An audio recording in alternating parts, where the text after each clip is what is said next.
berdoa, Engkau memberkati setiap kami dimanapun kami berada. Tuhan, setiap anak-anak-Mu, setiap kami yang melihat siaran ini, Engkau memberkati. Sebentar kami akan sharing firman Tuhan, berkati kami semua. Dalam nama Yesus kami berdoa. Amin. Salam Bapak Ibu Saudara. Senang sekali bisa menyapa Bapak Ibu kembali dimanapun Bapak Ibu berada, di rumah-rumah, di mana saja. Kiranya kasih Allah berlimpah bagi kita semua. Pagi ini saya mau sharing tentang iman kepada Tuhan. Saya akan bacakan satu kisah yang sangat menarik dari firman Tuhan dan sering kita membahasnya atau sering kita mendengarnya. Saya ambil dari Markus 7, perempuan Siro-Fenisia yang percaya. Lalu Yesus berangkat dari situ dan pergi ke daerah Tirus.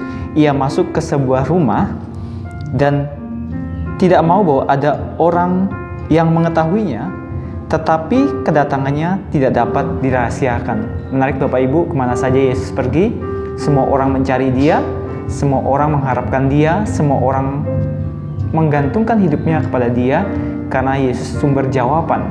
Jadi ketika Dia datang, pergi ke daerah Tirus dan masuk ke sebuah rumah, banyak orang yang tahu kehadirannya dan banyak orang yang menantikan mukjizat daripada Tuhan.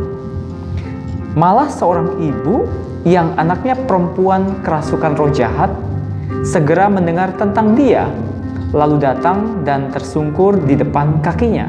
Jadi ada seorang ibu yang memiliki anak tetapi kerasukan roh jahat anaknya, dan dia mendengar tentang Yesus dan dia kemudian datang menghampiri Yesus, tersungkur di depan kaki Yesus. Perempuan itu seorang Yunani bangsa Siro-Fenisia. Jadi perempuan ini bukan orang percaya, dia seorang Yunani bangsa Siro-Fenisia, bukan dari bangsa Israel. Ia memohon kepada Yesus untuk mengusir setan itu dari anaknya. Jadi orang dari bangsa lain datang kepada Tuhan Yesus, bukan dari bangsa Israel. Dia datang, perempuan Siro-Fenisia dari Yunani, seorang Yunani, dan kemudian dia memohon kepada Yesus untuk mengusir setan itu dari anaknya. Ayat 27, lalu Yesus berkata kepadanya, biarlah anak-anak kenyang dahulu, sebab tidak patut mengambil roti yang disediakan bagi anak-anak dan melemparkannya kepada anjing.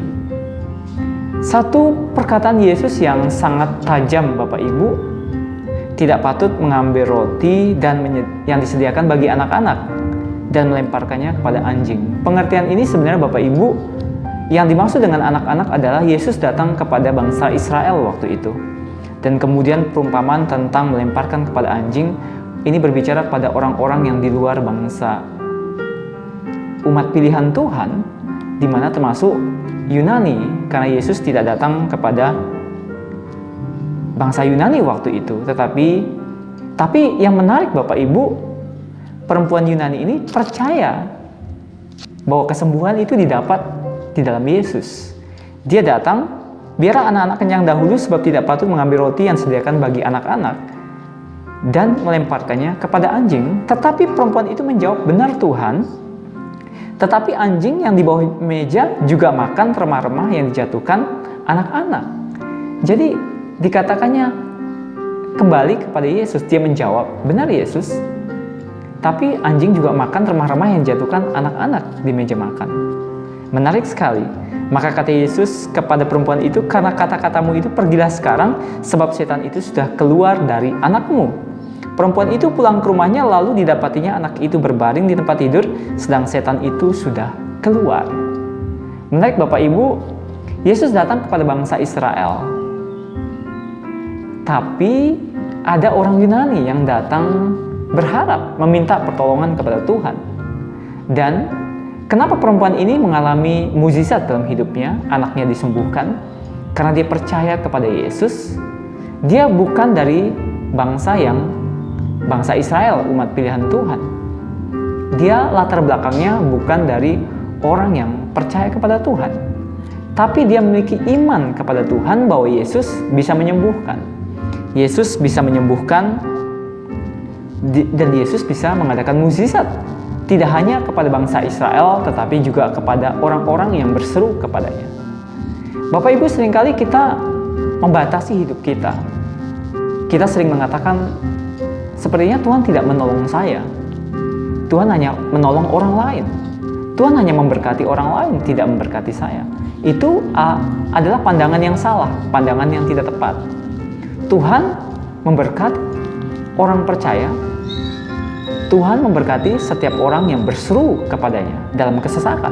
Tuhan sangat dekat kepada orang yang berseru kepada Dia dalam kesesakan.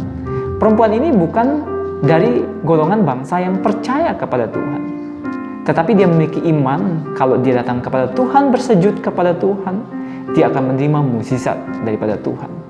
Ini menggambarkan Bapak Ibu, apapun keadaan kita, apapun latar belakang kita Bapak Ibu, apapun keadaan kita saat ini, saat kita mengambil komitmen, kita sujud kepada Tuhan, kita berseru memanggil nama Tuhan, disitulah pertolongan akan terjadi dalam hidup kita.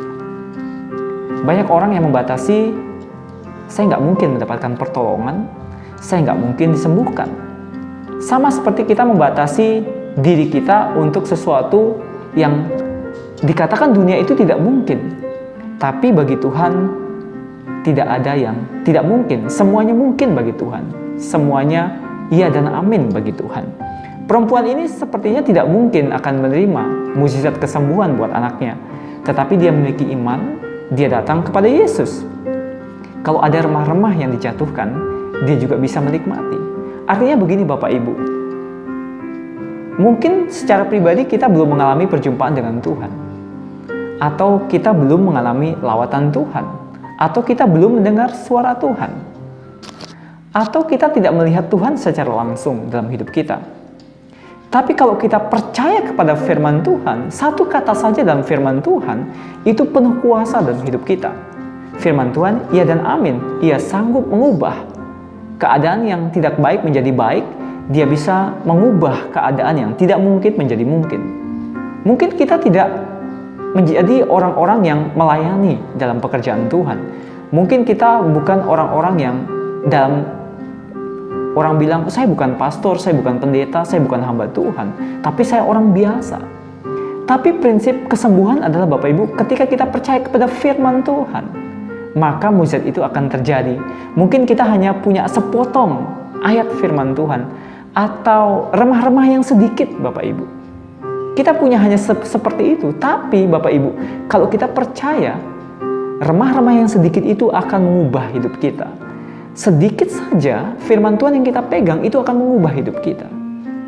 Firman yang menjadi rema dalam hidup kita, firman yang menjadi tertanam dalam hidup kita, firman yang kita selalu ingat dalam hidup kita, itu akan mengubah keadaan kita. Jadi ketika Tuhan melepaskan firman Tuhan kepada kita, kita sebagai anak-anaknya kita harus menangkap. Kita harus terima, yes dan amin.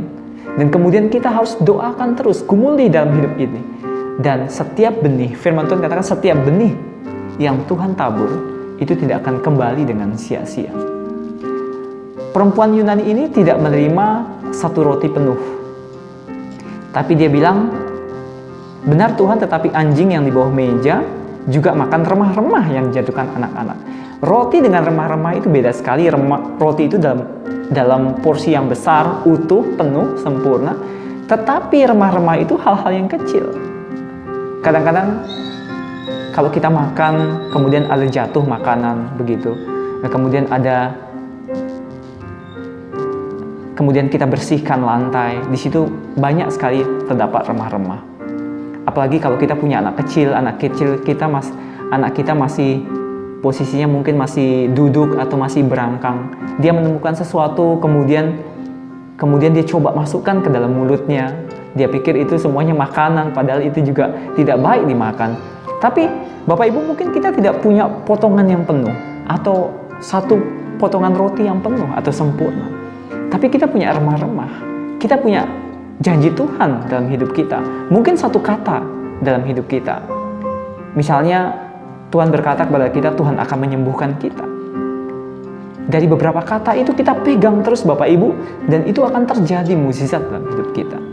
Benih yang Tuhan taburkan kepada kita tidak akan pernah sia-sia. Benih firman Tuhan itu akan bertumbuh, berbuah dalam hidup kita. Jadi Bapak Ibu, jangan kita menyepelekan firman Tuhan. Jangan kita menyepelekan, meremehkan apa perkataan Tuhan tentang hidup kita. di masa depan kita. Bapak Ibu, setiap firman yang kita terima, kita katakan yes dan amin. Kemudian itu mungkin belum terjadi dalam hidup kita. Kita tetap pegang, kita tetap imani bahwa janji Tuhan itu ya dan amin dalam hidup kita. Perempuan ini tidak punya satu potong roti, tetapi dia punya remah-remah. Mukjizat terjadi dalam hidupnya. Nah Bapak Ibu, kita mungkin tidak sekolah Alkitab, atau kita tidak belajar teologi, tetapi kita punya firman Tuhan. Firman Tuhan itu akan mengubah hidup kita. Bapak Ibu, firman di dalam Yohanes dikatakan begini. Pada mulanya ada firman, firman itu bersama-sama dengan Allah, dan firman itu adalah Allah. Menarik Bapak Ibu, firman itu bersama-sama dengan Allah, dan firman itu adalah Allah. Jadi siapakah firman? Firman itu Allah sendiri. Kalau di kitab Kejadian, kita baca. Pada mulanya Allah menciptakan langit dan bumi, bumi belum berbentuk dan kosong, gelap gulita menutupi samudera raya, dan roh Allah melayang-layang di atas permukaan air. Berfirmanlah Allah, jadilah terang, lalu terang itu jadi. Ketika firman dilepaskan, maka terang itu jadi. Ketika kita melepaskan firman Tuhan, maka mukjizat itu akan jadi. Ketika kita melepaskan firman Tuhan atas pekerjaan kita akan diberkati. Ketika kita melepaskan firman Tuhan atas kesehatan kita diberkati. Ketika kita melepaskan firman Tuhan atas keluarga kita diberkati. Ketika kita melepaskan firman Tuhan atas keuangan kita akan mengalami terobosan. Ketika kita melepaskan firman Tuhan atas pelayanan kita, atas rumah tangga kita, atas apa saja yang kita kerjakan, maka semuanya akan diberkati. Hidup dan mati dikuasai lidah. Siapa suka mengemakan akan memakan buahnya. Perempuan Sinopenisia hanya punya remah-remah, itu terjadi mukjizat dalam hidupnya. Bapak Ibu, kita punya firman Tuhan. Kita punya firman Tuhan. Kita punya Alkitab kita punya firman Tuhan, ada perjanjian lama, perjanjian baru, firman yang menjadi rema dalam hidup kita. Kita lepaskan dalam hidup kita lepaskan berkat dalam hidup kita lepaskan berkat atas keluarga kita, atas keuangan kita. Mukjizat itu akan terjadi. Bapak Ibu, itulah iman. Percaya kepada Tuhan. Iman, percaya kepada firman Tuhan. Bahwa firman Tuhan sanggup mengubahkan dari yang tidak ada menjadi ada. Hal-hal yang dasar dan ajaib akan kita lihat Bapak Ibu ketika kita melepaskan firman Tuhan. Berhentilah mengeluh, berhentilah bersungut-sungut, berhentilah putus asa, berhentilah menyerah. Tetapi berjuanglah, pakailah firman Tuhan dalam hidup kita. Lepaskanlah firman Tuhan atas hidup kita, atas semua apa yang ada pada hidup kita. Dan kita akan melihat satu demi satu terobosan akan terjadi dalam hidup kita. Berhentilah berkata-kata negatif tentang hidup kita, tentang keluarga kita, tentang pekerjaan kita, tentang keuangan kita. Berhentilah mengeluh. Itu tidak akan bisa mengubah keadaan, malah mengubah keadaan menjadi lebih buruk. Tetapi ketika kita melepaskan firman Tuhan atas hidup kita, maka keadaan akan semakin baik. Kita akan diberkati Tuhan. Kita akan mengalami terobosan demi terobosan. Nah, saya percaya semuanya akan indah pada waktunya. Firman itu akan berbuah dalam hidup kita. Ayo Bapak Ibu, bacalah Alkitab, renungkanlah firman Tuhan, lepaskanlah firman Tuhan dalam hidup kita, bahwa mukjizat itu pasti terjadi dalam hidup kita. Walaupun kita punya sedikit, walaupun kita tidak menghafal Alkitab, kita tidak menghafal, tetapi kita punya rema dan kita terus perkatakan dalam hidup kita. Firman itu menjadi hidup dalam hidup kita, dan mukjizat itu akan terjadi dalam hidup kita. Saya mau berdoa buat Bapak Ibu dimanapun berada. Saran saya, nasihat saya sebagai hamba Tuhan, berhentilah untuk mengeluh, berhentilah untuk berkata-kata negatif, berhentilah untuk mengatakan yang tidak mungkin dalam hidup kita. Selalu ada jalan keluar di dalam Tuhan, selalu ada jalan, ada pertolongan di dalam Tuhan. Perempuan ini mengalami anak yang sakit. Dia datang kepada Yesus, dia percaya kalau datang kepada Yesus, dia akan menerima kesembuhan, walaupun dia bukan dari bangsa yang percaya kepada Tuhan. Tapi dia percaya kepada Tuhan, menyerahkan hidupnya kepada Tuhan, melihat mukjizat itu terjadi. Kita punya Tuhan yang luar biasa. Kita punya Bapa yang mengasihi kita. Apapun yang kita pergumulkan, Bapak Ibu, datanglah kepada Bapa Surgawi. Datanglah kepada Dia, Sang Pencipta. Datanglah kepada Yesus. Dan berdoalah, bersujudlah, mintalah pertolongan daripada Tuhan. Dan Tuhan akan menjawab doa kita, Tuhan akan mendengar seru kita. Marilah kepadaku, kata Yesus, semua yang letih lesu dan berbeban berat. aku akan memberikan kelegaan kepadamu. Pikulah yang kupasang dan belajarlah kepadaku, karena aku lemah lembut dan rendah hati. Kata Yesus, mari kita semua yang lemah letih lesu, berbeban berat, punya masalah, pergumulan, datang kepada Yesus. Yesus akan memberikan damai secara sukacita. Kita akan melihat mujizat dalam kehidupan kita. Saya percaya sharing singkat ini memberkati kita semua. Mari Bapak Ibu kita berdoa. Tuhan berkati anak-anak-Mu, Tuhan yang menonton siaran ini. Berkati mereka, biar damai sejahtera berlimpah-limpah. Apapun pergumulan permasalahan yang dihadapi, Engkau menolong, memberkati, menguatkan. Di dalam nama Yesus kami berdoa. Amin. Salam Bapak Ibu, Tuhan memberkati.